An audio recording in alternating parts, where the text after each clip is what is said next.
Selamat pagi Hydromania, apa kabar Anda hari ini? Pandemi COVID-19 belum hilang dari negeri ini, tetap terapkan protokol kesehatan dengan disiplin dan jaga kondisi badan tetap fit sehingga Anda dan keluarga terhindar dari COVID-19. Kami kembali menjumpai Anda dengan Hydro Weekly News edisi 18 Desember 2022 yang menghadirkan berita sepekan Pusidrosal terkini. Bersama saya, Letnan Resya. Kami mulai dengan berita yang pertama. Peserta Selling Camp Bakti Saka Bahari mendapat pencerahan dari Pusidrosal tentang ilmu kelautan dan pemetaan di Pulau Sebaru, Kepulauan Seribu, Sabtu 10 Desember 2022. Pada kegiatan tersebut, Kadis Peta Pusidrosal Kolonel Laut Pelaut Agus Sutrianto memberikan pembekalan tentang laut dan potensi yang ada di dalamnya, serta pentingnya hidrografi dalam penataan dan pengelolaan laut untuk mendukung pembangunan nasional. Pusidrosal menghadiri acara peluncuran Gazeter RI tahun 2022 dan evaluasi penyelenggaraan nama rupa bumi bertempat di Hotel Merlin Park Jakarta 13-14 Desember 2022. Hadir dalam acara tersebut, Kadis Geomar Kolonel Laut Khusus Mudan Zayadi SSI mewakili dan Pusidrosal. Dari pertemuan tersebut didapat kesimpulan yaitu bahwa Gazeter Republik Indonesia merupakan dokumen dinamis sehingga ke depan dipastikan akan terus bertambah dan berkembang. Oleh karena itu diperlukan kolaborasi dan sinergi dan kelanjutan antara pemerintah daerah, kementerian atau lembaga di tingkat pusat dan pihak yang berperan. Pusidrosal menghadiri rapat tim teknis KPA Pusat Andal UKL UPL rencana kegiatan pengeboran sumur eksploitasi di wilayah kerja North Ganal, lepas pantai Selat Makassar, Provinsi Kalimantan Timur oleh Eni North Ganal Limited secara virtual Selasa 13 Desember 2022. Dalam rapat tersebut, Pusidrosal diwakili oleh Letkol Laut Pelaut Zainal Abidin Perwira Disgeomar dan Kapten Laut Pelaut Hasral Perwira Disnautika.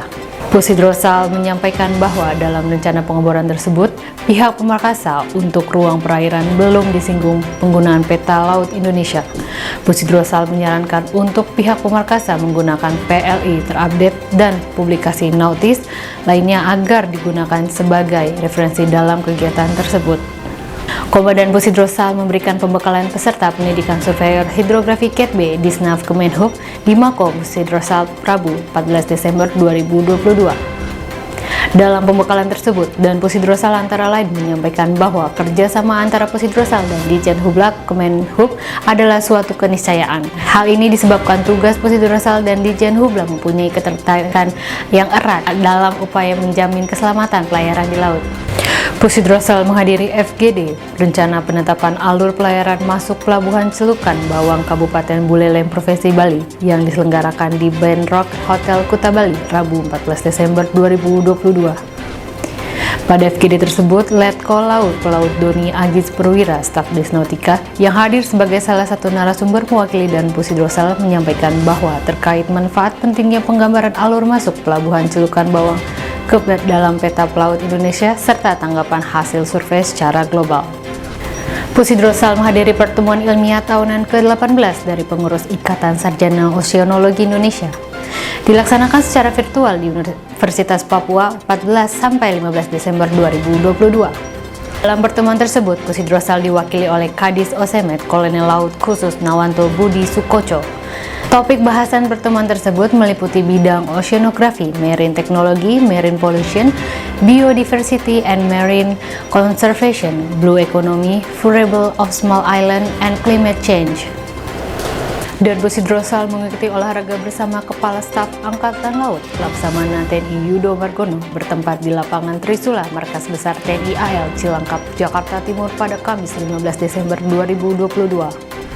Kegiatan olahraga ini diawali dengan senam kesegaran jasmani 88 yang dipandu oleh tim jasmani Mabesal, yang dilanjutkan dengan pelaksanaan jalan sehat mengelilingi Markas Besar TNI Angkatan Laut, yang diikuti pejabat utama Mabesal, para Pangkotama TNI AL, serta pejabat TNI AL lainnya. Komandan Pusidrosal Laksamana Madya TNI Nur Hidayat secara resmi menutup pendidikan surveyor hidrografi Ket B personil Distrik Navigasi Kementerian Perhubungan RI di Mako Pusidrosal Ancol Timur Jakarta Utara pada Kamis 15 Desember 2022. Pendidikan survei hidrografi Cat B di Pusidrosal tersebut dilaksanakan selama 6 bulan dan diikuti oleh 25 personel distrik navigasi Ditjen Hubla Kemenhub dari berbagai wilayah Indonesia. Dan Pusidrosal dalam amanatnya antara lain menyampaikan bahwa pendidikan survei hidrografi kategori B standar IHO bagi personel kenavigasian yang telah terlaksana selama 6 bulan merupakan upaya penyediaan sumber daya manusia yang kompeten di bidang hidrografi. Perwujudan Indonesia sebagai poros maritim memerlukan sumber daya manusia yang unggul di bidang hidrografi. Pusidrosal menghadiri rapat konsultasi teknis dokumen final teknis pengaturan ruang perairan pesisir Provinsi Bengkulu yang diselenggarakan oleh Dirjen PRL KKP secara virtual pada Kamis 15 Desember 2022. Dalam pertemuan tersebut, Kadis Geomar Kolonel Laut Khusus Mudan Zayadi dan perwira staf Nautika sebagai wakil Pusidrosal menyampaikan bahwa secara umum dokumen final teknis pengaturan ruang perairan pesisir Provinsi Bengkulu sudah sesuai dengan yang diharapkan dan sudah di-overlaykan kepada PLI nomor 242, 243, 445, dan 446. Namun ada beberapa posisi yang sedikit berbeda dan perlu dikonsultasikan. TNI AL dan Ditjen Hubla Kemenhub menandatangani perjanjian kerjasama PKS pada Kamis 15 Desember 2022. Penandatanganan PKS antara TNI AL dan Ditjen Hubla Kemenhub tersebut dilakukan oleh Dan Pusidrosal Laksamana Madiatin Nur Hidayat sebagai wakil TNI AL dengan Ditjen Hubla Kemenhub Arif Toha Tatia Jagama. Kerjasama tersebut meliputi penyelenggaraan survei dan pemetaan hidrooceanografi, pertukaran data dan informasi, distribusi peta laut Indonesia dan INC, pemanfaatan sarana dan prasarana surta hidros, peningkatan kapasitas dan profesionalisme sumber daya manusia, serta penyusunan dan penyelarasan regulasi terkait peraturan nasional maupun internasional. Dan Pusidrosal melepas prajurit Pusidrosal yang memasuki purna tugas periode Juni sampai Desember 2022 di ruangan serbaguna Pusidrosal pada tanggal 16 Desember 2022. Acara pelepasan sekaligus penyerahan tali asih diberikan kepada 18 prajurit dan 1 PNS yang memasuki purna tugas. Acara tersebut dilaksanakan bersamaan secara daring dengan Kepala Staf Angkatan Laut Laksamana TNI Yudo Margono kepada personil dan PNS TNI Angkatan Laut di Surabaya. Demikian Hydro Weekly News edisi kali ini. Tetap patuhi protokol kesehatan, stay safe and keep healthy. Jala Sveva Jaya Mahe, justru di laut kita jaya.